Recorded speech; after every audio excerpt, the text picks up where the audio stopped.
आईने के सामने खड़े होकर गाना गुनगुनाते हुए डा रत्नाकर ने अपने बालों को संवारा, फिर अपने आप को पूर्ण संतुष्टि के साथ निहारते हुए बड़े मोहक अंदाज में अपनी पत्नी को आवाज लगाई, सोनू, अरे सोना, मैं तो रेडी हो गया। अब तुम जरा गाड़ी में दोनों पैकेट रखवा दो। प्रिंसिपल साहब का स्पेशल वाला और स्टाफ रूम के लिए बड़ा वाला मिठाई का डब्बा। मेरे सारे दोस्त मिठाई के इंतजार में होंगे। सभी के बधाई के फोन आ रहे हैं। आखिर मेरी ड्रीम कार आ ही गई। पैकेट कार में पहले ही रखवा दिए। प्रिंसिपल साहब की मैडम के लिए कांजीवरम सिल्क की साड़ी भी रख दी है। चाहे कुछ कहो, प्रिंसिपल साहब साथ न दे तो हमारे सपने कैसे पूरे हों। अगर मैडम को भी खुश कर दो तो सब कुछ आसान हो जाता है। ठीक है न, सोनू ने मुस्कुराते हुए जवाब दिया। You are great. Perfume spray करते करते डा रत्नाकर ने अपनी पत्नी की दूरदर्शिता की दाद देते हुए कहा, जानती हो, स्टाफ में एक शख्स ऐसा भी है जिसने न तो अभी तक मुंह और बधाई नहीं दी। उसका नाम शैलेंद्र है। जलता है वह मेरी तरक्की से, और कुछ कहो तो आदर्श शिक्षक की विशेषताएं बताकर सारा मजा किरकिरा कर देता है। सोच रहा हूँ आज उसे इग्नोर ही कर दूं वरना मूड खराब हो जाएगा। सोनू ने भी इस बात पर पूर्ण सहमति जताते हुए सिर हिलाया। डा रत्नाकर और सोनू गेट की ओर बढ़े। ड्राइवर ने दौड़कर गाड़ी का दरवाजा खोला। बाएं हाथ हिलाते हुए डा रत्नाकर ने सोनू से विदा ली और कार कॉलेज की ओर चली। आज उन्हें अपने आप पर बहुत गर्व हो रहा था। हो भी क्यों ना। मात्र 3 से 4 साल में पहले निजी फ्लैट और अब गाड़ी खरीद ली थी। कहाँ खटारा स्कूटर, किराए का मकान, मकान मालिक की किचकिच, सबसे मुक्ति। जब से अपना कोचिंग सेंटर खोला है तब से रुपयों की बरसात ही तो हो रही है। सोनू भी पढ़ी लिखी है। वह कोचिंग का पूरा मैनेजमेंट देख लेती है और डा रत्नाकर शिफ्ट में व्यावसायिक कोर्स की कोचिंग करते हैं।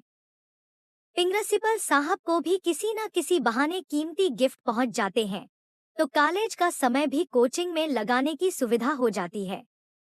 एक बेटा है जो दिल्ली के एक महंगे स्कूल से 12वीं कर रहा है। ट्रेन ट्रेन मोबाइल की घंटी से डा रत्नाकर अपने सुखद विचारों से बाहर निकले।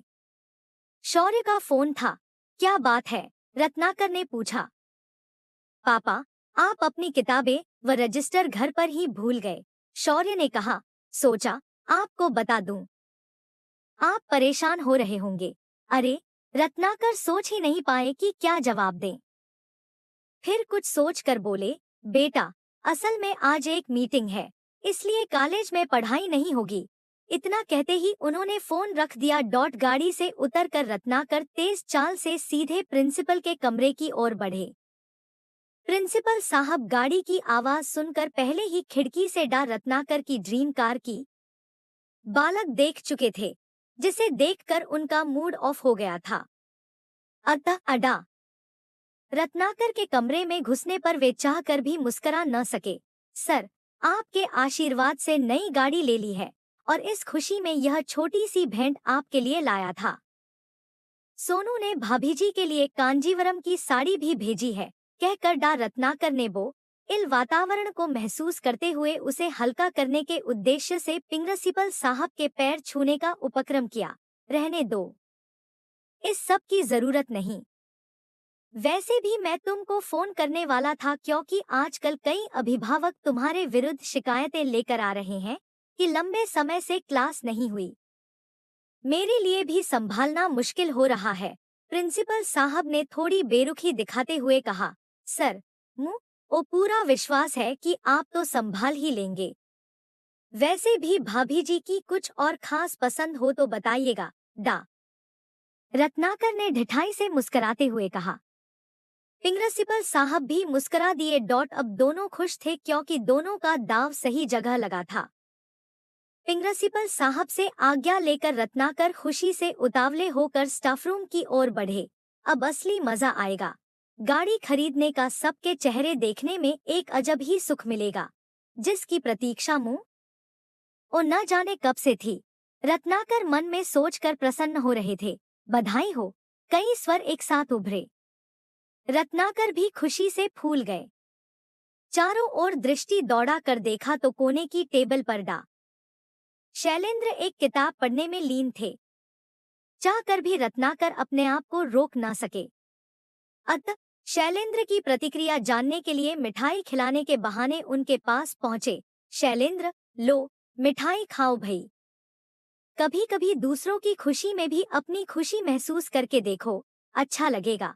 थोड़े तीखे व ऊंचे स्वर में रत्नाकर ने कहा, जरूरी नहीं कि मिठाई बांटकर या शोर मचाकर ही खुशी प्रकट की जाए। मोह ओ किताब पढ़ने में खुशी मिलती है तो मैं वही कर रहा हूँ और खुश हो रहा हूँ, शांत भाव से शैलेंद्र ने जवाब दिया। वही तो, कई लोगों को हमेशा पुराने ढोल की आवाज ही अच्छी लगती है तो वे बेचारे क्या तरक्की करेंगे। मैंने अपनी सोच बदली, नए जमाने की दौड़ के साथ दौड़ा तो आज तुम जैसे लोगों को पीछे छोड़ दिया। असल में मुँह ओ बहुत जल्दी ही इस सच का एहसास हो गया कि पहले जैसे विद्यार्थी रहे ही नहीं तो उनके साथ माथापच्ची क्यों करूं। इसलिए जो वास्तव में पढ़ना चाहते हैं उन्हें अलग से पढ़ाऊं, अलग पढ़ाने की फीस लूं। वे भी खुश, हम भी खुश, रत्नाकर ने तीखे स्वर में तर्क देते हुए कहा। क्योंकि वे अपनी उपलब्धि सभी पर प्रकट कर अपने आप को सबसे ऊंचा साबित करना चाह रहे थे। गलत, एकदम गलत। अगर इसी बात को सही शब्दों में कहें तो हम शिक्षक अपनी महत्वाकांक्षाओं को पूरा करने के लिए शिक्षा को व्यवसाय बना रहे हैं तथा ऐसा करने में जो अपराध बोध है उसे विद्यार्थियों के सिर मढ़ रहे हैं। दो टूक उत्तर देकर शैलेंद्र खड़े हुए और बिना मिठाई खाए स्टाफ रूम से बाहर जाते हुए बोले, आज भी अच्छे अध्यापक के सभी विद्यार्थी बहुत अच्छे होते हैं और वे ऐसे अध्यापक को वैसे ही सम्मान देते हैं जैसे अपने माता पिता कोडोट। स्टाफ रूम में सन्नाटा छा गया। डा रत्नाकर भी निरुत्तर होकर बैठ गए।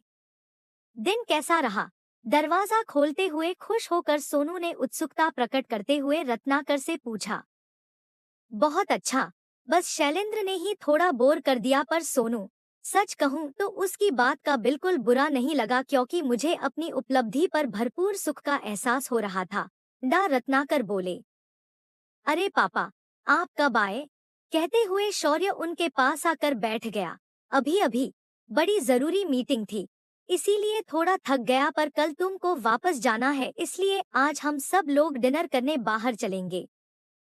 शौर्य, तुम अपने टीचर्स के लिए मिठाई और गिफ्ट्स ले जाना, वे खुश हो जाएंगे, रत्नाकर ने शौर्य से कहा। पापा, कोई टीचर इस लायक है ही नहीं कि उनको कुछ देने का मन करे, सब पैसे के पीछे भागते हैं। डाउट्स क्लियर करने के बहाने घर बुलाकर अच्छी खासी फीस लेते हैं, कुछ तो न जाने कब से कॉलेज ही नहीं आए। केवल एक राजन सर ऐसे हैं जिनके मैं हमेशा पैर छूता हूँ और उनके लिए सच्चे मन से कुछ ले जाना चाहता हूँ, पर वे लेंगे ही नहीं। उनका कहना है कि हमारा अच्छा रिजल्ट ही उनकी उपलब्धि है। कहते कहते शौर्य भावुक हो उठा। डा रत्नाकर की निगाहें आग गईं। उनका बेटा उन्हीं को ऐसा आईना दिखा रहा था जिसमें वे अपना अक्स देखने की स्थिति में ही नहीं थे।